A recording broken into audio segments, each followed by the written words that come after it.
Ecclésiastique, chapitre 42. Aie honte aussi de répéter et de redire ce que tu as entendu, de révéler le secret qu'on t'a confié. Alors tu seras vraiment doué d'une heureuse pudeur, et tu trouveras grâce devant tous les hommes. N'aie point honte des choses que je vais dire, et garde-toi de pécher par égard pour autrui.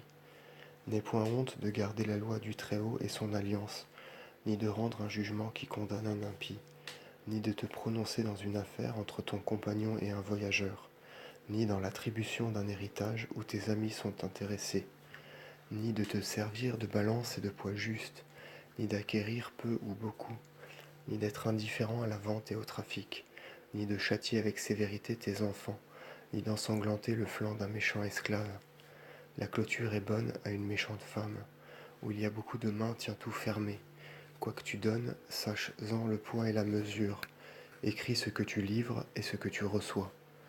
N'aie point honte de corriger l'insensé ou le fou, même le vieillard repris en justice avec des jeunes gens, et tu seras un homme vraiment instruit, et tous les vivants t'estimeront. Une fille est pour son père une cause secrète d'insomnie. Le souci qu'elle lui donne chasse le sommeil. Il craint que sa fraîcheur ne se passe pendant sa jeunesse, ou que mariée elle ne soit peut-être haïe. Il craint que vierge elle ne soit profanée et enceinte dans la maison paternelle, ou qu'étant avec un mari elle ne manque à sa foi, ou que mariée elle ne demeure stérile.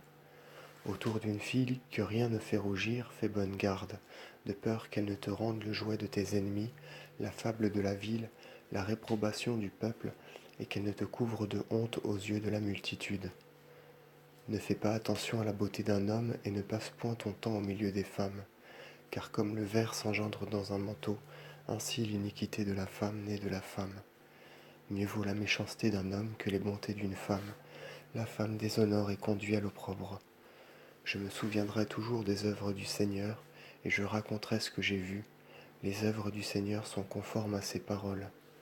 Le soleil illumine tout ce qu'il a regardé, et la création est pleine de sa gloire.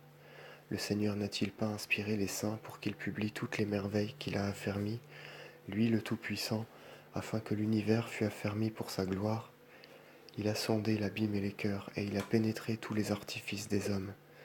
Car le Seigneur connaît toute science, et il a regardé les signes du temps. Il révèle le passé et l'avenir. Il découvre les traces des choses secrètes. Nulle pensée ne lui échappe, nulle parole ne lui est cachée. Il a décoré les merveilles de sa sagesse, et ni avant les siècles, ni dans le siècle présent, il n'y est rien ajouté. Il n'en est rien ôté, et il n'a eu nul besoin de conseil. Que ses œuvres sont louables, et ce qui est visible n'en est qu'une étincelle. Elles vivent toutes, elles subsistent pour tous les siècles, et en toutes circonstances toutes lui obéissent. Il y a toujours deux choses, l'une opposée à l'autre, et Dieu n'a rien créé d'imparfait. L'une complète le bien de l'autre, et qui sera rassasié en voyant sa gloire?